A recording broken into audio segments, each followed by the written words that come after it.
Hi friends, ಇವತ್ತಿನ ಒಂದು ವೀಡಿಯೋದಲ್ಲಿ ನಮಗೆ ಯೂಟ್ಯೂಬ್ ಚಾನಲಲ್ಲಿ ವೀಡಿಯೋನ ಅಪ್ಲೋಡ್ ಮಾಡ್ತಾರೆ. ಅದಕ್ಕೆ 3 ತಮ್ಬ್ಲೈನನ್ನು ಅಪ್ಲೋಡನ್ನು ಮಾಡ್ಬೋದು ನೀವು.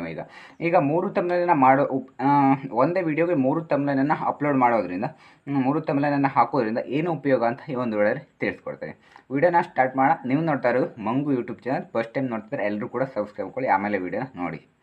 ಫ್ರೆಂಡ್ಸ್, ಈ ಒಂದು ವಿಡಿಯೋದ ಮೇಲೆ ಡೌಟ್ ಇದ್ದರೆ ಕಾಮೆಂಟ್ ಮಾಡಿ, ಬೇರೆ ಯಾವುದಾದ್ರೂ ವೀಡಿಯೋಸ್ ಬೇಕಂದ್ರೂ ಕೂಡ ಕಾಮೆಂಟ್ ಮಾಡಿ. ಈಗ ವೀಡಿಯೋನ ಸ್ಟಾರ್ಟ್ ಮಾಡೋಣ ಬನ್ನಿ. ಫ್ರೆಂಡ್ಸ್, ಈಗ ನೀವು ಮೊದಲೆಲ್ಲ ನೀವು ವೀಡಿಯೋಗೆ ಒಂದೇ ತಮ್ಬ್ಲೈನನ್ನು ಹಾಕ್ಬೋದಿತ್ತು. ಯಾರಾದರೂ ಕೂಡ ಒಂದು ತಮ್ಬ್ಲೈನ್ ಬಿಟ್ಟು 2 ಅಥವಾ 3 ತಮ್ಬ್ಲೈನನ್ನು ಹಾಕಲಿಕ್ಕೆ ಆಗ್ತಾಯಿರಲಿಲ್ಲ. ಈಗ ಹೊಸದಾಗಿ ಅಪ್ಡೇಟ್ ಬಂದಿದೆ. ಅಪ್ಡೇಟ್ ಬಂದು 1-2 ತಿಂಗಳ ಆಗೋಯ್ತು. ನಾನು ಈಗ ವೀಡಿಯೋನ ಮಾಡ್ತಾಯಿದ್ದೀನಿ. 3 ತಮ್ಬ್ಲೈನನ್ನು ಹಾಕಿದರೆ ಯೂಟ್ಯೂಬ್ ಅವರು ಆ ಒಂದು 3 ತಮ್ಬ್ಲೈನ್ ಯಾವ್ಯಾವ್ದು ಹಾಕಿದ್ದೀರಲ್ವ ಅದೆಲ್ಲ ಕೂಡ ಯೂಟ್ಯೂಬಲ್ಲಿರುವಂತಹ ವ್ಯೂವರ್ಸಿಗೆ ಅದನ್ನು ತೋರಿಸಿದಾಗ ಯಾವ ಒಂದು ತಮ್ಬ್ಲೈನಿಗೆ ಜಾಸ್ತಿ ವ್ಯೂಸ್ ಬಂದಿದೆ ಅಲ್ವಾ, ಯಾವ ಒಂದು ತಮ್ಬ್ಲೈನನ್ನು ನೋಡಿಬಿಟ್ಟು ಎಲ್ಲರೂ ಕ್ಲಿಕ್ ಮಾಡಿದ್ದಾರೆ, ಯಾರು ಯಾವ ತಮ್ಬ್ಲೈನ್ ನೋಡಿ ಜಾಸ್ತಿ ಕ್ಲಿಕ್ ಮಾಡಿದ್ದಾರೆ, ಆ ಒಂದು ತಮ್ಬ್ಲೈನನ್ನು ನಿಮ್ಮ ಒಂದು ವೀಡಿಯೋಗೆ ಟೆಕ್ಸ್ಟ್ ಆ್ಯಂಡ್ ಕಂಪೇರನ್ನು ಮಾಡ್ತಾರೆ.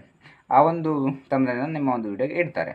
ಇದರಿಂದ ನಿಮಗೆ ಉಪಯೋಗ ಏನು ಅಂತಂದರೆ, 3 ತಮ್ಬ್ಲೈನನ್ನು ಎಲ್ರಿಗೂ ಕೂಡ ಶೋ ಮಾಡೋದ್ರಿಂದ ಅವರೆಲ್ಲರೂ ಕೂಡ ನಿಮ್ಮ ಒಂದು ವೀಡಿಯೋನ ಕ್ಲಿಕ್ ಮಾಡಲಿಕ್ಕೆ ಹೆಲ್ಪ್ ಆಗುತ್ತೆ. ಜಾಸ್ತಿ ಜನ ನಿಮ್ಮ ಒಂದು ವೀಡಿಯೋ ನೋಡ್ತಾರೆ.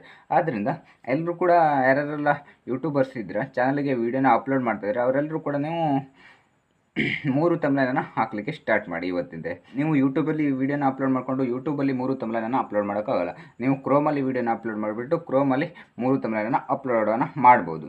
ಅದು ಹೇಗೆ ಅಂತ ನೆಕ್ಸ್ಟ್ ವೀಡಿಯೋದಲ್ಲಿ ನಿಮಗೆ ವೀಡಿಯೋನ ಮಾಡ್ತೀನಿ, ಯಾವ ರೀತಿಯಾಗಿ 3 ತಮ್ಬ್ಲೈನನ್ನು ನೀವು ವೀಡಿಯೋಗೆ ಹಾಕೋದು ಅಂತ. ಫ್ರೆಂಡ್ಸ್, ಆದ್ದರಿಂದ ಇಲ್ಲಿಗೆ ಒಂದು ವೀಡಿಯೋನ ಮುಗಿಸೋಣ. ಮುಂದಿನ ವೀಡಿಯೋತೆ ಎಲ್ಲರೂ ಕೂಡ ಸಿಗೋಣ. ಯಾರೆಲ್ಲ ಕೊನೆವರೆಗೂ ವೀಡಿಯೋನ ನೋಡಿದ್ರೆ ಎಲ್ಲರೂ ಕೂಡ thank you for watching. Bye bye.